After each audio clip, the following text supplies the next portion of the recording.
Hello बच्चों, आज हम आपके लिए फिर से हिंदी का जो आपका 10वां पाठ है अपूर्व अनुभव वो पढ़ाने जा रहे हैं।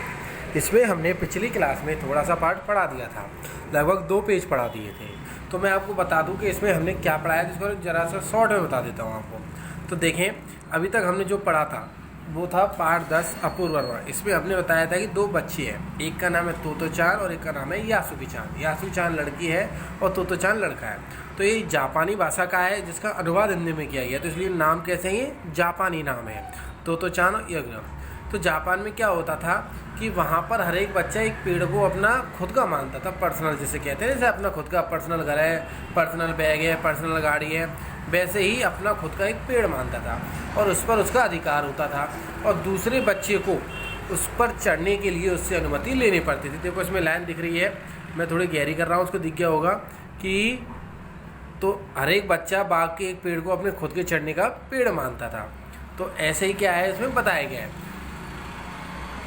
तो जो यासुकी चान है वो कैसा है, वो विकलांग है, उसको पोलियो हो गया था बचपन में, तो उसका कोई पेड़ नहीं है। क्यों नहीं है? क्योंकि एक तो विकलांग है और वो चढ़ नहीं सकता पैरों की वजह से।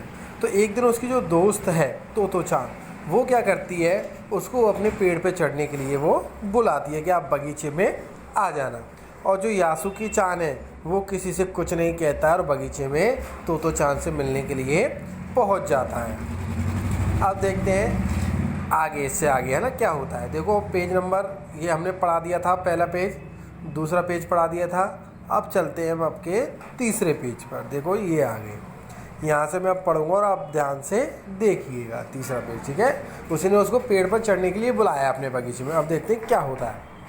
तोतो चान यासुकी चान को अपने पेड़ की ओर ले गई और उसके बाद वह तुरंत चौकीदार के छप्पर की ओर भागी, जैसा उसने रात को ही तय कर लिया था। यानी ऐसा लग रहा था कि वो पहले से ही प्लानिंग करके बैठी है। वहाँ से एक सीढ़ी घसीटती हुई लाई, उसे तने के सहारे ऐसे लगाया जिससे वह द्विशाखा तक पहुँच जाए। द्विशाखा कहते हैं पेड़ की जो ब्रांच होती है, पेड़ की जो शाखा होती है, उसे द्विशाखा का है। वह कुर्सी से ऊपर चढ़ी और सीढ़ी के किनारे को पकड़ लिया। तब उसने पुकारा, ठीक है, अब ऊपर चढ़ने की कोशिश करो। देखो उसने क्या दिमाग लगाया, जो बच्चा है यासुकी चान, वो विकलांग है, पेड़ पर चढ़ नहीं सकता। तो तोतो चान ने क्या किया कि चौकीदार का कमरा था, वहाँ पे गई और वहाँ से एक सीढ़ी को निकाल लाई और सीढ़ी पेड़ पर लगा दी। आपको फोटो में दिखाई दे रहा होगा, देखो फोटो में सीढ़ी दिखाई दे रही है ना, उसने लगा रखी है और पहले खुद ऊपर चढ़ गया, उसने उसको ऊपर बुलाया चढ़ने के लिए। अब आते हैं पैराग्राफ 2 पर आते हैं। इसमें यासुकी चान के हाथ पैर इतने कमज़ोर थे कि वह पहली सीढ़ी पर भी बिना सहारे के चढ़ नहीं पाया। यानी कि ऐसा था, कमज़ोर था, पहली सीढ़ी नहीं चढ़ पाया। इस पर तोतो चान नीचे उतर आई और यासुकी चान को पीछे से धक्की आने लगी, यानी धक्का देने लगी। पर तोतो चान थी छोटी और नाजुक, इससे अधिक क्या सहायता करती। यासुकी चान ने अपना पैर सीढ़ी पर से उठा लिया और हताशा से झुकाकर खड़ा हो गया, यानी निराश होकर नीचे हो गया कि भाई मुझ पर नहीं चढ़ा जाएगा। तोतो चान को लगा कि पहली बार यह काम उतना आसान नहीं है जितना वह सोचे बैठी थी। अब क्या करें, यानी उसे लगा कि मैंने तो सोच रखा था कि मैं सीढ़ी लाऊंगी, जल्दी से ऊपर चढ़ के उसको खींच लूँगी, लेकिन यह काम उतना आसान नहीं है, इसके लिए तो बहुत ज़्यादा मेहनत करनी पड़ेगी। आगे देखें भाई, आगे पढ़ते हैं। यासुकी चान उसके पेड़ पर चढ़े, यह उसकी हार्दिक इच्छा थी। क्या इच्छा था कि जो यासुकी चान वो पेड़ पर चढ़ गया। यासुकी चान के मन में भी उत्साह था। वह उसके सामने गई। उसका लटका चेहरा इतना उदास था कि तोतो चान को उसे हंसाने के लिए गाल फुलाकर तरह तरह के चेहरे बनाने पड़े। यानी वो क्या हो गया, उदास हो गया। क्यों उदास हो गया? क्योंकि वो चढ़ नहीं पा रहा था। तो फिर उसने क्या किया, यासुकी चान ने उसको हंसाने के लिए अपने गाल फुलाकर तरह तरह के उसे चेहरे बनाना प्रारंभ कर दिया। इससे क्या होगा, इससे कि वो हंसने लग जाएगा, थोड़ा उसकी निराशा समाप्त हो जाएगी। आगे देखें।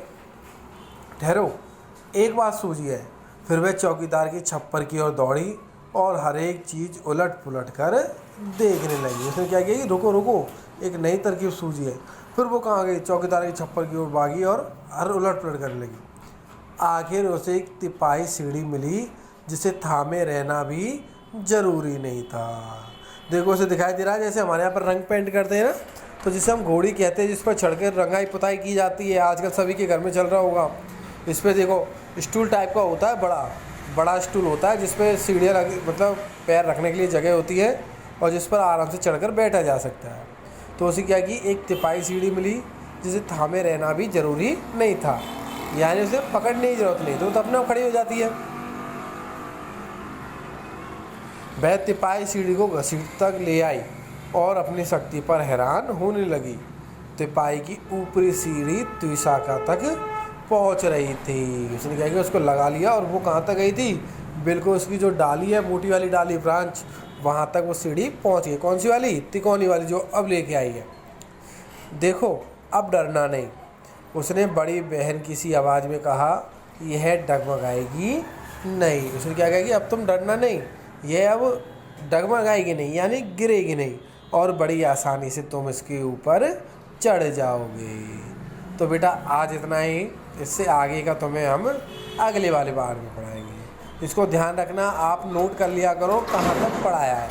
तो अब तक देखो हमने देखा कि एक छोटी सी बच्ची है, कौन, तो चांद, उसने अपने दोस्त की सहायता करने के लिए, उसके जो उत्साह है उसको बढ़ाने के लिए कितना प्रयास कर रही है ना। पहले सीढ़ी लाई, सीढ़ी से काम नहीं चला तो तिपाही सीढ़ी लेके आई है, जिसे हम घोड़ी कहते हैं ना, रंगाई पुताई काम है ये वो। और अगली उसमें वीडियो में देखेंगे कि वो उसे चढ़ा पाती है या नहीं चढ़ा पाती है। तो आज इतना ही, घर पर रहें, सुरक्षित रहें और घर पर पढ़ाई ज़रूर करते रहें। ओके बेटा, बाय।